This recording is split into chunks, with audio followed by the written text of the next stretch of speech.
Okay, you are live streaming it on YouTube. Yes, yes. We have channels Okay, got it. for specific for this purpose. Got it.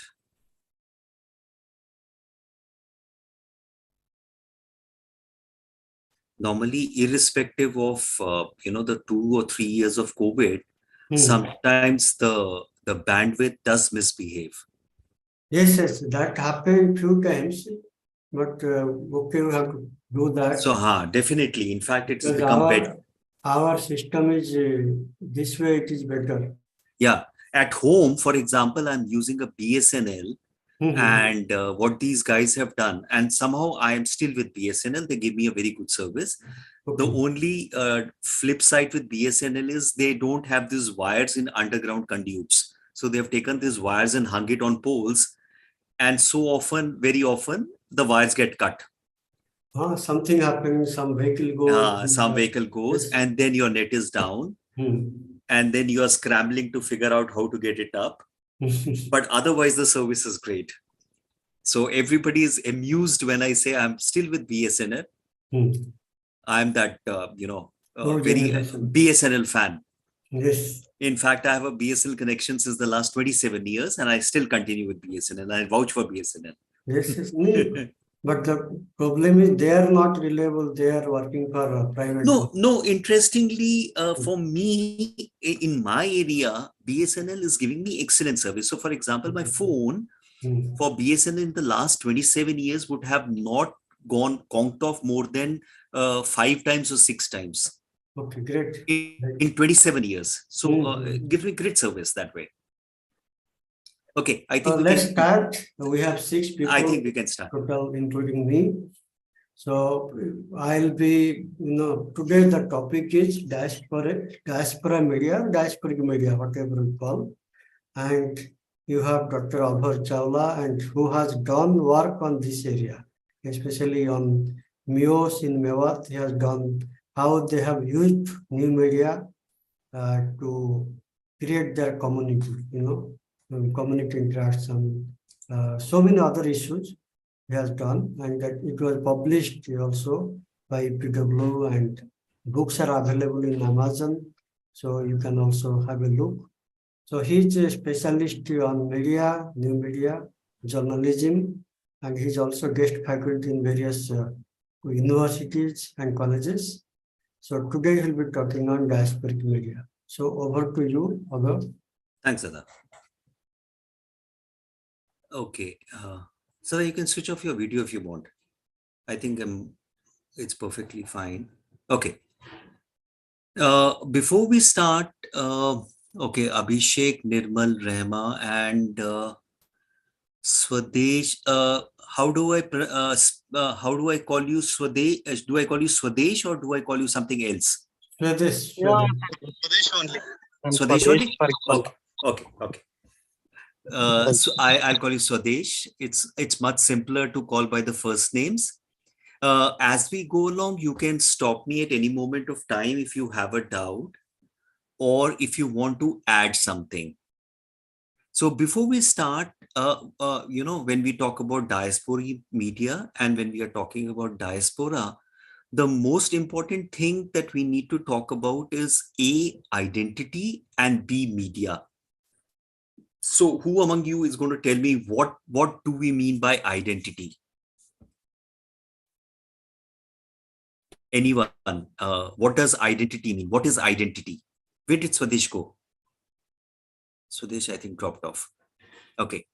Rema, Vijaya, what would you define as identity?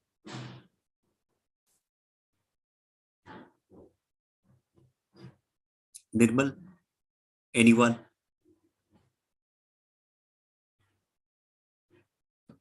Guys, can you hear my voice? Sir, you are asking about diaspora identity. Okay. I'm just asking about identity. Swadesh is there. Sir, it means the belongingness. When I use the word identity, so Vijaya, what would be your identity? Nation is our identity first. Is nation your only identity, or is there, and while we are talking, you can always look up your Google or whatever you are, you can do it. How would you define an identity? So Vijaya, for example, I can see you that now on the screen. Vijaya, how would you define your identity? Name is Is name an identity, or is there something else as an identity? Swadesh? yeah, sir. Name and is what give identity to that person. Name, religion, caste sometimes. Okay. So normally name does not come as an identity. Name is a typical categorization that you've been given by your parents or whatever it is.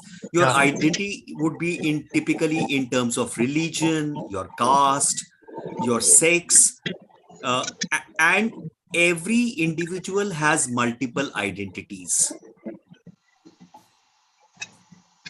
So if we were to, Yes. so first and foremost, whenever we are talking about human beings, Vijay, can you put your mic on mute? Okay. So more often than not, whenever we're talking about human beings and we are talking about human affairs, one needs to understand about identity. And more often than not, how I define myself in the larger ecosystem will define, and especially that's where the diasporic studies come about. The more moot question becomes the question of identity. In fact, if you look around and you see the contemporary politics, you will realize the fact that there is a whole lot of identity questions which are coming into picture. What's my religion? What's the language I speak? What's the culture? So for example, did I as an Oriya originate the Rasgulla, or is it I, a Bengali, who originated the Rasgulla? It's almost like an identity for the community. Correct? Hi, Anshif Ali.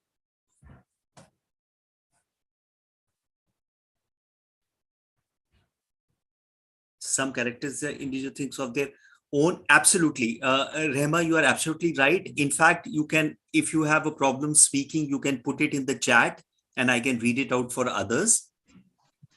So more often than not, whenever we are going to be discussing about diaspora, in fact, whenever we talk about human beings and more about diaspora, there is always this question about identity, first and foremost.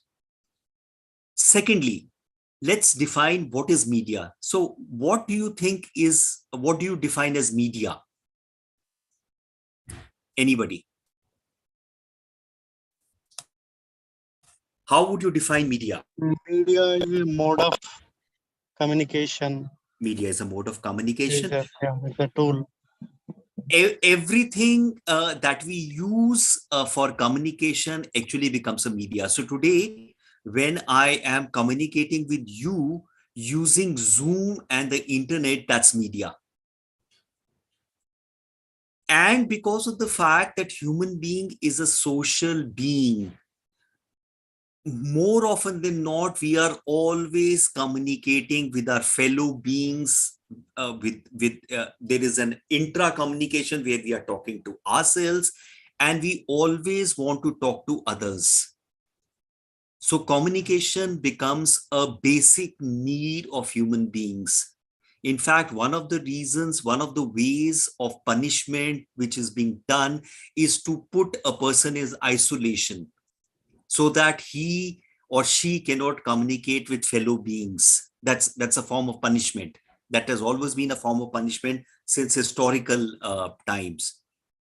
So if we are able to understand the question of identity and the question of the communication needs, we will be able to very easily understand diasporic media.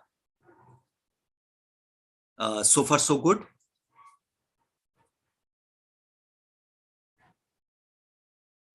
Guys, so far, so good? Yes, sir. Okay, perfect. Keep giving me an indication, because otherwise I'm staring at a blank screen And yeah, Vijaya, thank you. Keep or sending me a chat saying yes, you can hear me, because again, as I said, our communication is being mediated by a technology thing, and the technology thing fails. So let's start. I have a presentation. Let me put up my presentation.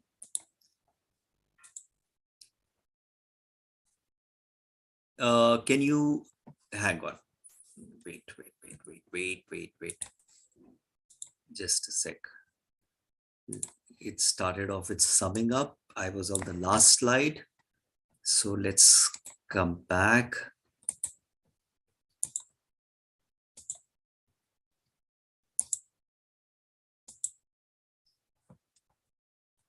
Okay. Can you guys see the presentation? Yes, sir. Okay, perfect. So we are talking about diasporic media. Again, as I said, you are always free to stop me at any moment of time in terms of, try to ask a question or to add something to whatever I'm saying. That way, the interaction, the presentation will be more interactive, and we are able to enjoy this time that we are spending together. Okay. So quick about the background. People migrate one place to other. They carry not only their physical self, but their way of life, worldview, social culture. More often than not, historically, we have seen whenever we are traveling, and an adult self always has a particular way in which he or she leads a life. All of us lead a life in a particular way. We get fixated on the food that we eat, the language that we speak, our routines. And if at any moment of our adult life we are made to change, or to change our place of stay, we tend to pick up certain things and carry it to wherever we are going. And over a period of time, as more and more people migrate, hang on, their social behavior further gets strengthened, and unique characteristics through information. There are these unique characteristics which set up, and through information dispersal through individual networks. Again, as I said, human being is a social being. So that is the background. And what we are going to do in this unit is to understand the diaspora's need of communication. There is something called host and home. We are talking about hyper localization of the diasporic media. And let's come back. Let's quickly come to what is media. Plural of medium fulfills the need of information dissemination. Whenever we talk about heterogeneous group of masses, we are talking about the concept of mass media. Before the advent of print or radio or TV, remember, media was there since the start of the humankind or the human being. So people used to communicate using drums, using smoke signals. You know about rock paintings. These were all ways of communicating till the time we human beings developed a language, and then came the print.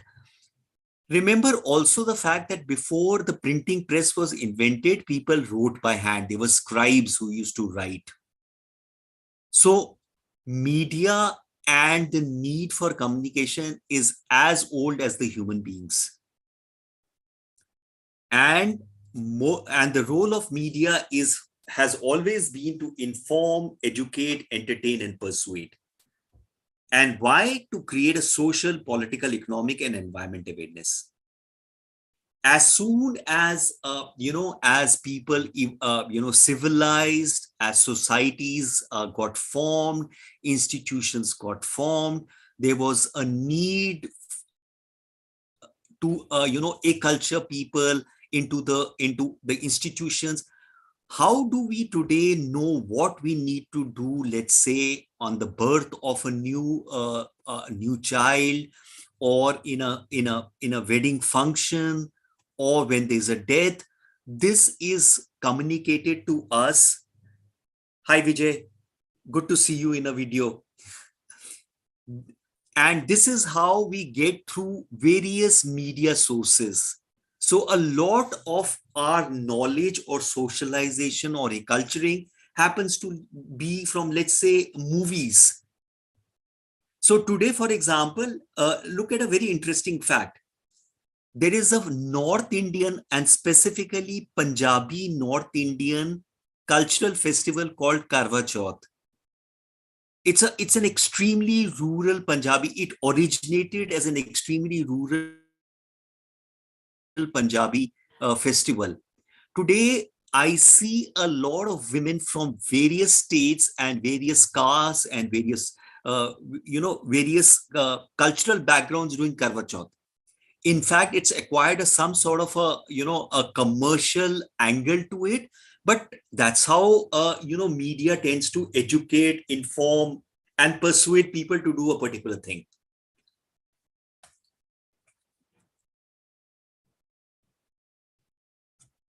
So some historical examples of media being used. For example, Mahatma Gandhi, when he fought against the British colonial rule in South Africa, launched something called an Indian Opinion. In fact, the first newspaper of India, the Bengal Gazette, in 1780 was catering to the British settlers. It had a lot of timings of when the ships were coming from Britain, and a lot of other information which was used by the British colonizers out here. So these are some historical examples. If you search, you will come across a lot of other historical examples. So let's first start by defining. More often than not, it's always good to define any concept.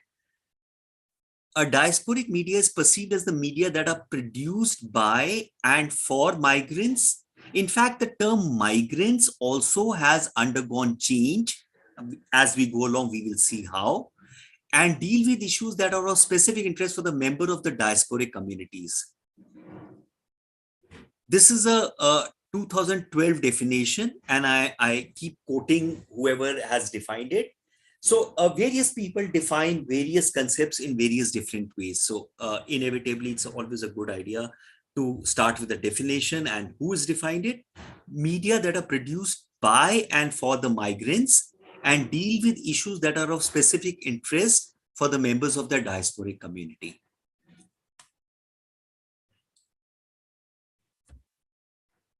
And they are platforms for self-expression, the representation of cultural artifacts, and the contestations of negative stereotypes by migrant people in public sphere. More often than not, we will always see that when, let's say any one of us decides to, take ourselves out from our established or current setting and move into a foreign setting. When I say foreign, I don't mean outside the country, I mean any place. So even if we are moving from one locality, shifting our house from one locality to another locality, or we decide to go and study in a university which is at a distant place, we are always, befuddled in terms of the fact there are these new set of people who have a different culture than ours. For example, I remember the time, when I went to a particular, so for example, I'm an IITian. I did my engineering. Subsequently, I shifted over to humanities. So when, I moved from Delhi and I did my engineering from IIT Varanasi, I moved into UP. There was a whole different culture in terms of what I ate for breakfast, how the people interacted, how they would understand a particular thing. And more often than not, individuals get stuck for, how to express themselves. So diasporic medias are platforms for self-expression, representation of cultural artifacts, and contestation of negative stereotypes. So how, let's say you come from a student comes from a rural area, and in a rural area, a particular way of dressing is frowned upon when that person goes into an urban setting. Now that's a negative stereotype. And so you use media to contest those negative stereotypes. So what are the functions of diasporic media? Production of cultural relevant and locally vital information, orientation and connectivity roles, open space for self-reflection. Whenever people are traveling to foreign cultures, they suddenly feel a sense of rootlessness. There are no roots. You come across a new way of speaking, new way of eating, new way of understanding things. And that is where media helps a person, do some sort of an acculturation, some sort of a self-reflection, reinforce identities and sense of belonging. Because inevitably, if you take, the identity from the embodied person, you suddenly feel a sense of rootlessness. There are no roots. And if you come across people who are NRIs, you will see they are trying to search for some roots. The recreation of alternative imaginative spaces alongside existing mappings. So more often than not, when people are made to go to an alien culture, they would like to carry something, some identity stuff, some symbolic stuff. Then contribution to the ethnic diversity of a multi-ethnic public space. A set of people want to show that they are also a part of the larger sphere. See, more often than not, all of us are trying to establish ourselves. We want to show that we are there and we count. So all these are various functions of diasporic media. Having once defined what is the diasporic media, guys, any questions till now? I hope I'm not going too fast.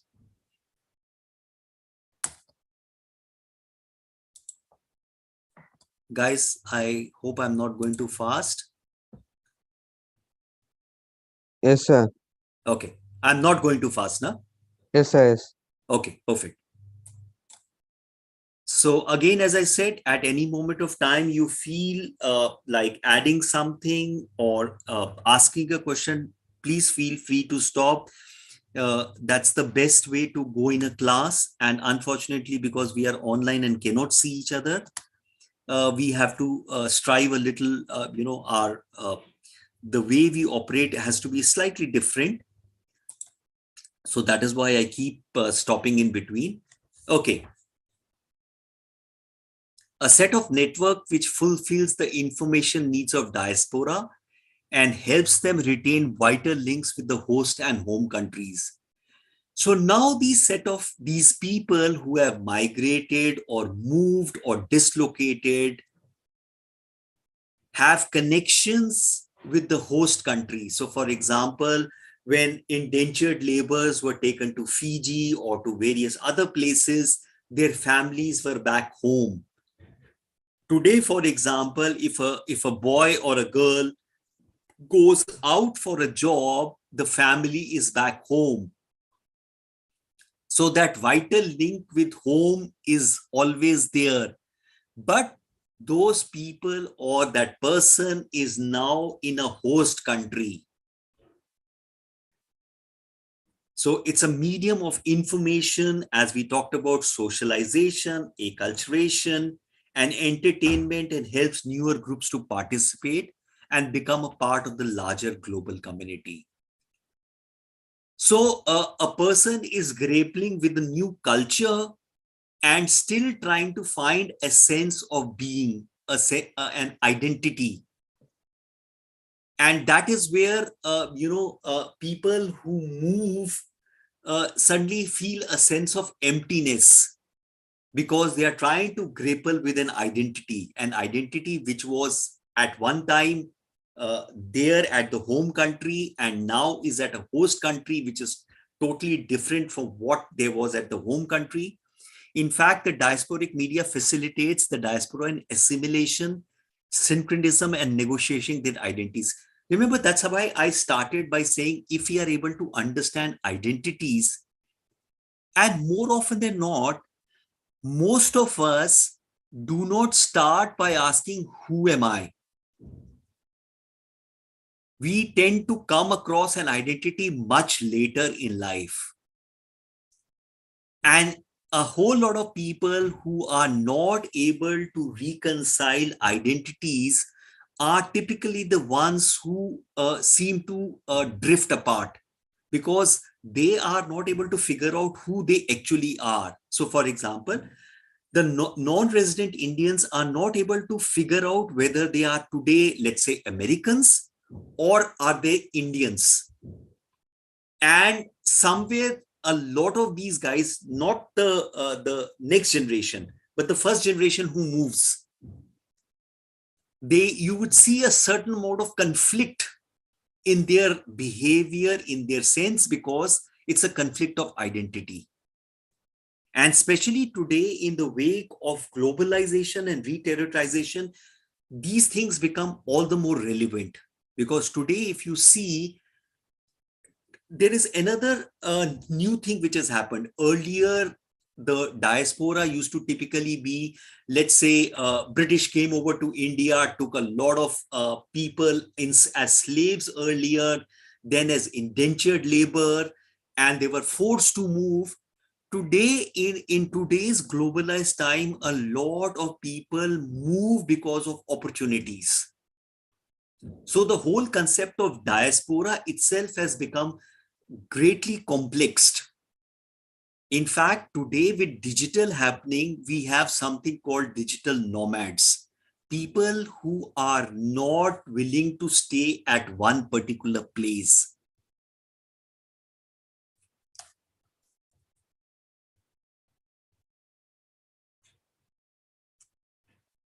So diasporic media have proliferated in the past 2 decades thanks to advances in information technology. The latter are partly driven by awareness among policymakers in developed. So now you need to understand there is also this thing, let's say in a host country, there is this ethnic minority. Let's say there are Indians in America. Now the American politics or the American policymakers would also now want to get across their messages to these ethnic minorities. And that's where diasporic media comes in, because diasporic media are set up by the migrants or by the diaspora for themselves. And the host country then uses diasporic media to communicate to those people across increasingly multi-ethnic constituencies. And today, all countries, if you see, are almost multi-ethnic constituencies.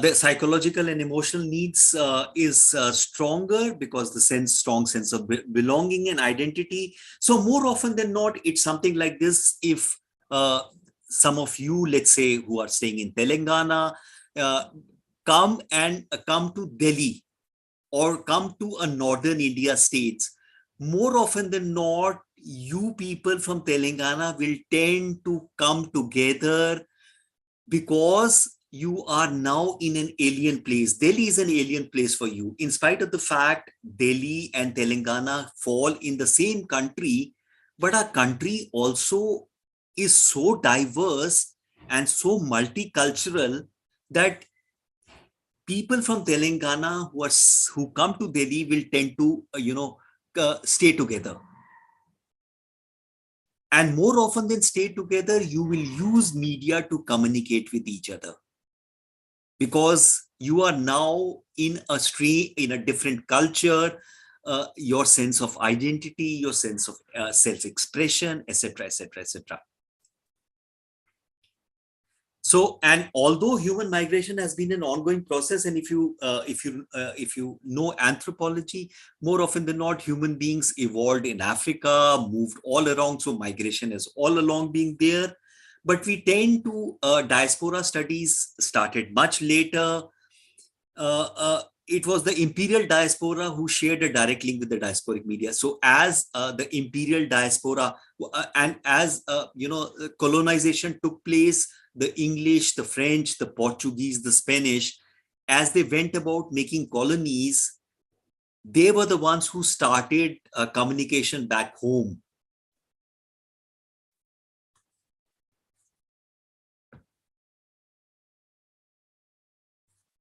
Okay, and earlier it was the pamphlets, the print, and in the print books, migrants used to narrate their experiences and communicate with fellow immigrants. Some of these books have been very popular. So, for example, Theodor Herzl, Jewish Austro-Hungarian journalist book, The Jewish State became the driving force behind the Zionist movements, Black Diaspora. So, inevitably, books have a very powerful role. In fact, for all those people who now come up with this statement that people have stopped reading, people are on social media, you'll be surprised to know that books are still selling, books are still getting published, people still want hard copies. So in fact, my latest book, which I released as an ebook, I get a lot of queries where say, can I get a hard copy? In fact, the objective of launching an ebook was that today my book is accessible across the world. A print copy, unfortunately, cannot be accessed across the world, because if I get published in India, then I can only access the Indian market or possibly the Nepalese market. But an ebook today is an access across the world. So let's look a little bit at the origins. How it came about is inevitably the mainstream media does not cover all issues related to diaspora unless these issues are of social and political relevance. And because the diaspora is a minority, more often than not, they are not of social or political relevance. So initially, to attract attention, what the diasporic community used to do was to write letters to the editor. This we are talking about is the pre-internet era, before the internet started. To meet the information need, the diasporic group started their own newspapers and magazines. And this is the same reason why when the cable TV came in, or the satellite TV came in, and the radio station came in, diasporic community tried to start a radio station or TV. Remember the fact that electronic media is much more expensive. You need more investments to do a radio or a TV. And that's where internet was a game changer.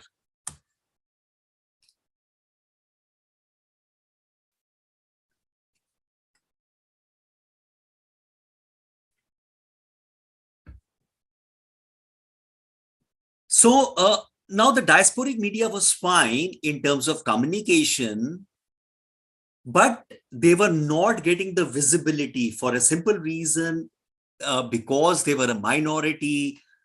Whenever the policymakers or establishment wanted to call press conferences, diasporic media was not invited. Sourcing routine of most aspects. So inevitably, how the diasporic media worked was by surveillance of the mainstream media. And that's where also the internet has become a game changer. We will come to the digital diaspora. For example, Indian indentured laborers in Fiji started a newspaper called Fiji Samachar. to address problem, a bilingual monthly newspaper, which was made a weekly subsidiary. So these are some examples that I'm giving in between. There was this example of the Indian sociologist. So when you see the course material, the Indian sociologist is there. It was started by an Indian, and Bande Matram was started by Bikaji Kama Place, Bikaji Kama, and Talwar also, a newspaper which was started, which is also there in your course material. So let's look at a history of diasporic media. It was the Jews diaspora which was quick in seizing the print media opportunity. We are still talking a little bit on the print. In 1886, when Hayom, a daily newspaper in Hebrew language, was launched in Russia. The tagline is to lay bare the facts, indications, and events before the reader and let them judge them as they see it. In fact, a lot of our newspapers today have a lot of similar taglines, sabse tez, or tells the truth. And the newspaper was launched in response to a growing sense of nationalism among Jews, and anti-Semitic violence was growing. We have read about anti-Semitic violence in Europe, but Russia also had a lot of anti-Semitic violence, where Jews were getting persecuted.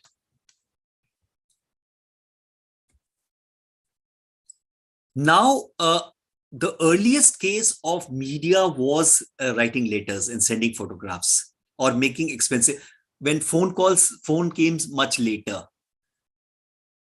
The post would, and more often than not, when you write a letter, it would travel through, through a ship. Remember, the plane airmail was still not there.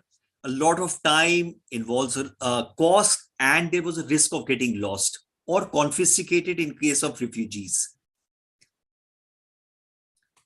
So writing letters and sending photographs then moved to satellite television. Audio recording and cassettes were also used. Video and cinema came in later. And video and cinema was especially in case of illiteracy and multilingualism. In fact, that's one of the reasons why TikTok acquired so much of fame in India, because TikTok is a social media which can be used by an illiterate or a multilingual person. You do not need to know a language to be able to use TikTok. That's the beauty of video. And if you notice and if you see around, more often than not, the new media, which is internet, which is digital, only extends the reach of the traditional media, which is the print, radio, and TV. So everything is the same. Now we have a technology which is faster and has a reach which is irrespective of space and time. And that's where we will introduce the digital media. In the era of internet now, phone booth queuing, video rental store, and satellite dishes are all gone. To add to it, with ubiquitous Wi-Fi, smartphones, and streaming, the ways of engaging space and time have drastically changed. Today, any person at any distant corner of the earth can talk to any person at home using a smartphone at their convenience, at their time of choosing. Digital media makes physical distances shrink through digital proximities. Okay, let me quickly come on to digital diasporas. We are a little short on time. So digital diasporas is a new term which has come because of advancements in communication technology. Digital diasporas also have multiple takes. For example, e-diasporas, net diasporas, web diasporas. And digital diasporas, online diasporas are seen as a part of the media ecosystem, in which online and offline activities are accounted for differently. But more often than not, one needs to understand the online tends to most of the time mirror the offline. So when today you see or you feel there's a lot of hate which is going on online, it tends to mirror what is happening in people offline. And it's not an Indian kind of situation, it's a world kind of situation. Remember, the digital always mirrors the real. So for example, the example of this particular website, if you notice, the website is updated 5th April 2023. So it's absolutely recent. And it talks about Kenya or Kenyan diaspora. So there is latest news, there is Kenya news, there is obituaries, inspirational editorials, and other news.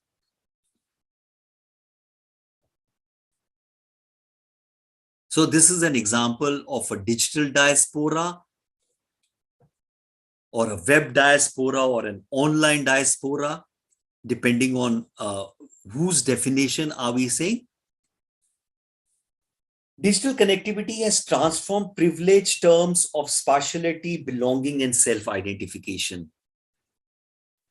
Those earlier, scrambling by the diasporas to connect, to be able to communicate, to express, digital has made it very simple now.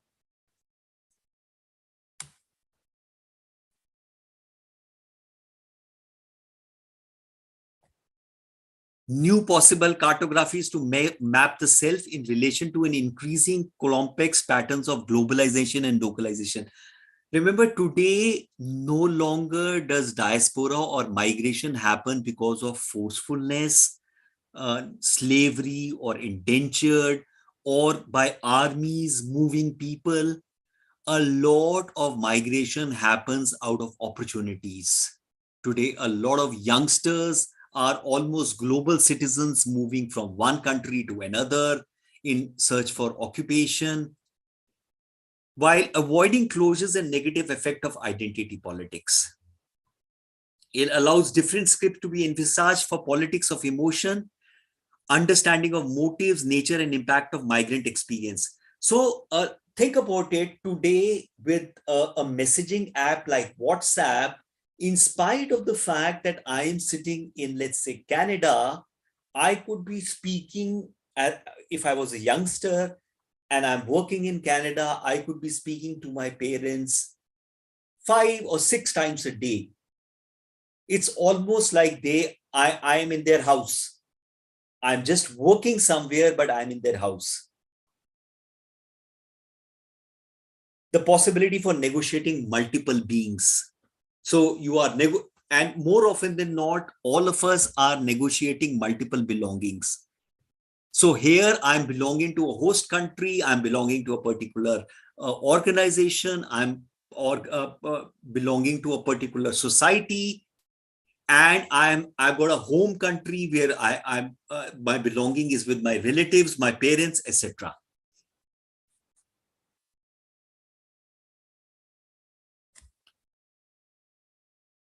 E-diasporas, net diasporas, web diasporas are studied in technology and communication studies, more on medium specific. Let's leave this.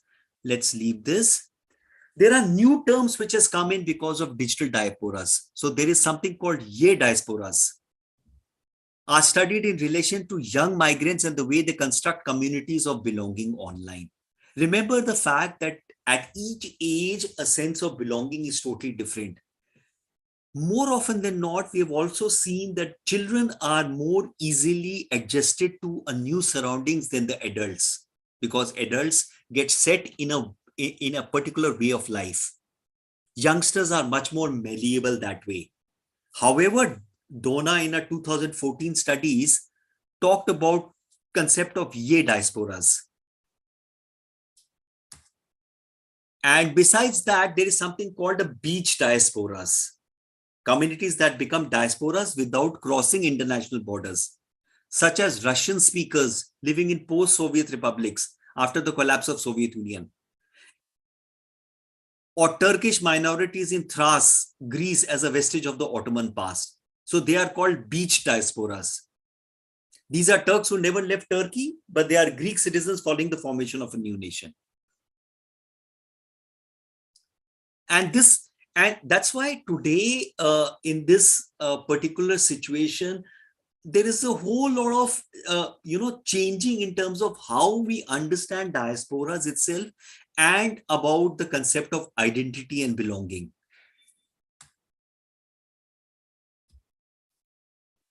So oppressed minorities or endangered groups, often organized in diasporas, use the internet to keep up with their homeland and native culture, thus strengthening their ethnic ties and lessening their isolation.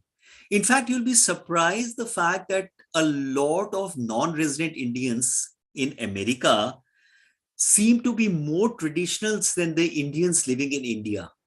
And this has been a very interesting chatter which goes on as to how these people somehow have maintained their much more conservative and traditional Indianness than what the Indians in India have done. Certain diasporas aim to represent suppressed or marginalized groups to preserve their threatened ethnicity. So, for example, Eritreans. Eritrean is not even a country, living in exile and active online, or Slavs, who formed the first online nation. Internet has allowed all these communities to preserve culture and a sense of being. And Burmese that use the internet primarily for expressing political goals. Trinis living outside the Trinidadian Caribbean territory, but tightly bonded online. In fact, WhatsApp is not even a social media. WhatsApp is not defined as a social media, but a messaging app. Today, a whole lot of communities are thriving on messaging apps like Telegram, WhatsApp, or Signal, where they continuously exchange messages, their belongings, their culture. So, there's a whole lot of new things which are happening with the digital in the digital ecosystem.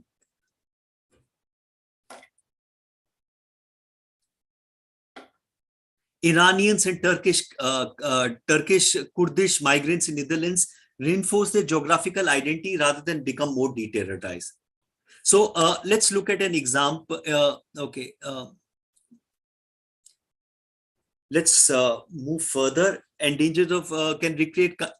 Also, they have different effects. For example, engagement of diasporas abroad can recreate conflicts, such as the case of Somalia, where long-standing and usually well-intentioned international community engagements tends to have a misguided approach that often exacerbates the conflict.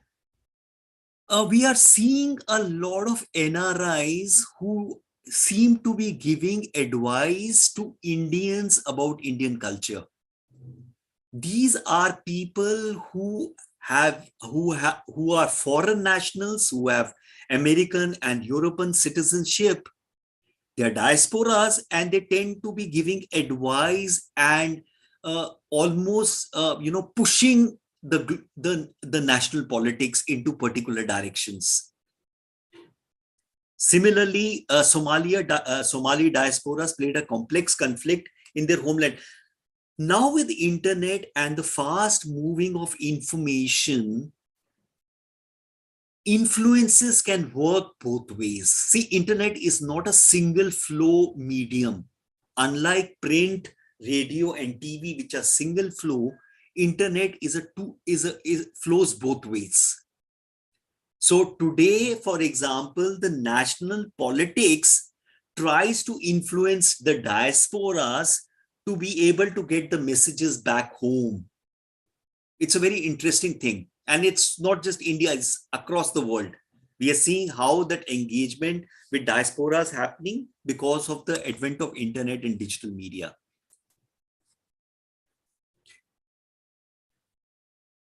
And typically in Somalia, the diasporic media occupies a hegemonic position and supersedes media based in Somali territories in both quality and quantity. So so inevitably everybody who thought that diasporic media would have a particular function as we had originally envisaged, now those functions themselves are becoming malleable.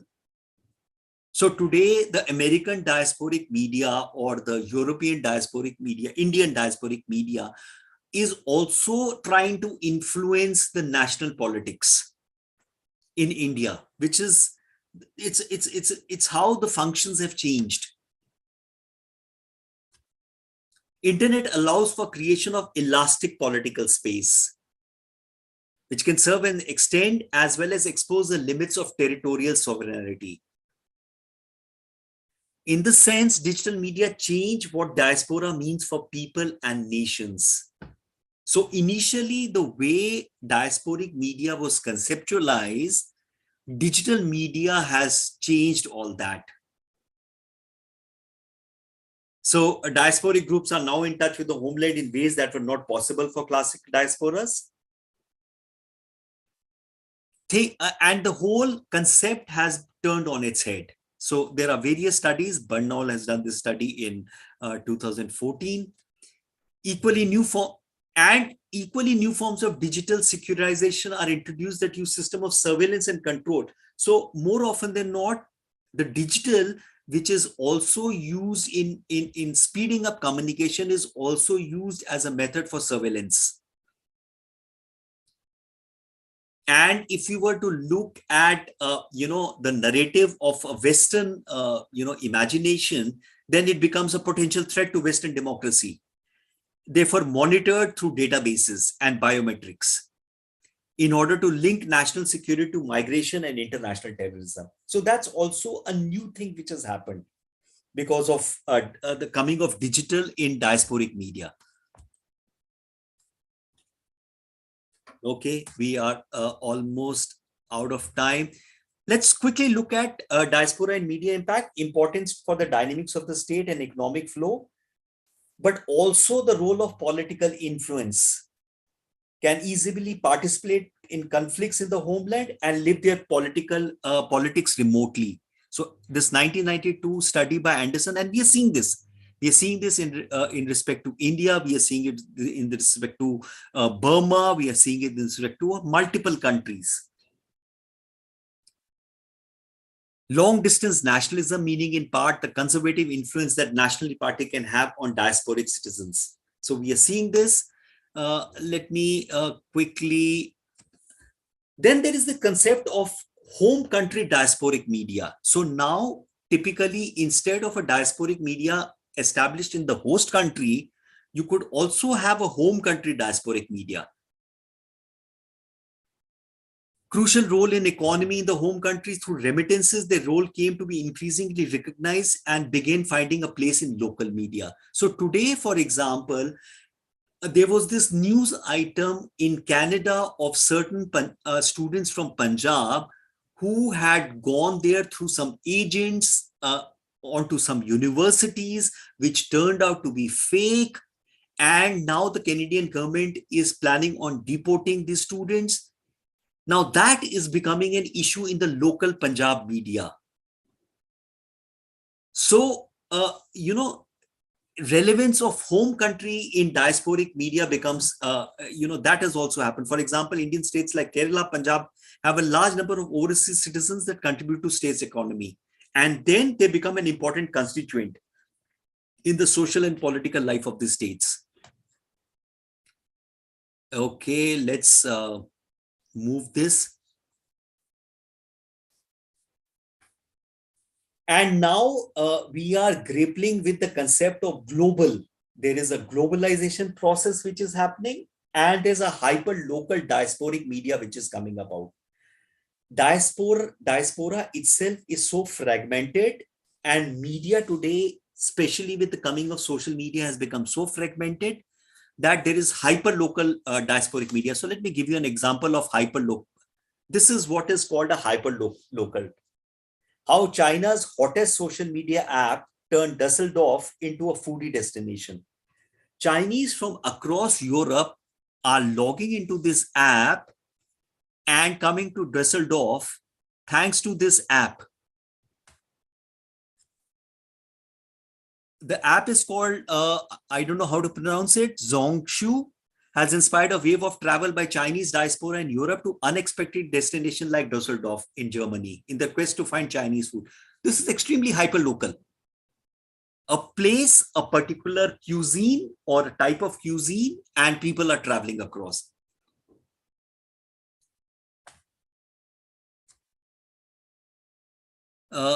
Has become central to the lives of students and young professionals in Chinese diaspora. Okay. So these are basically about Zongxi. I will move on. Let's sum it up. Role of media in diasporic affairs to negotiate between various identities in host and home countries. Evolution of media and diasporic affairs from pamphlets to newspapers to books, satellite, TV, audio, and cinema to website forums and social media. Change in diasporic definition and how engagement with media happens with new media engagement, new categories like Ye Diaspora and Beach Diaspora, and globalized and hyperlocal media now available for diaspora due to the internet. You can see the references from the module which has been given to you. In case you are interested in reading a little bit more about media, how media interacts, how human beings engage with media, these are my two books. One is on new media, which you can get, both of them are available on Amazon. You can get an idea about new media, about how it interacts, what are the new rules it follows. And if you need to know about how mass communication works, how how the effects of a particular message happens on people, you can read about mass communication.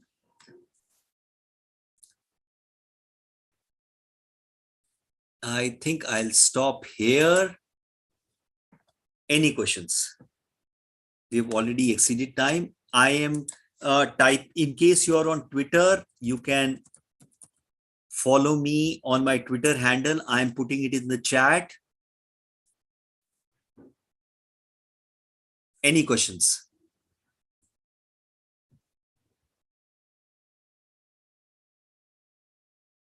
Nirmal, Rehma. Sir, Yes, Swadesh. good class today. Thank you. I did feel a lot of times I was hurrying up because I think I am closely worked with the Gulf Swadesh, since 2017. Yes, sir. Swadesh, your voice is breaking. Oh God. Tell me. This Gulf migration domain. Huh. Are you getting that? Yeah, I'm listening. But these diaspora organizations are very weak compared to European Union. Now, if you take politically also, they very big power. US, Canada, UK, diaspora organizations, Telugu, Tana, like this organizations. They are very powerful. Okay. Things and networks. But these Gulf migrant workers, they're not coming to political political leaders. They're not becoming. I am as a migrant rights activist.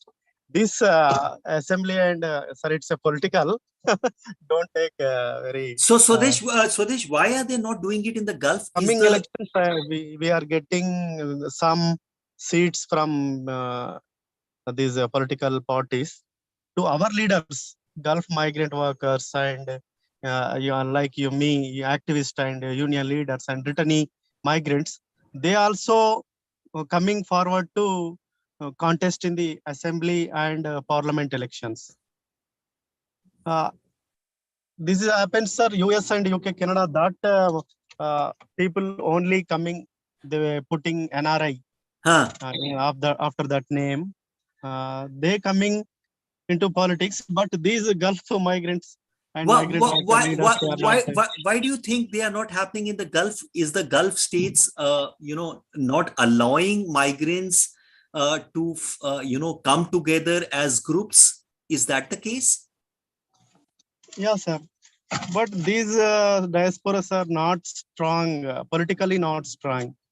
Why are they not politically strong? Is it because of the fact that people who are migrating to the Gulf come from a particular socio-economic background?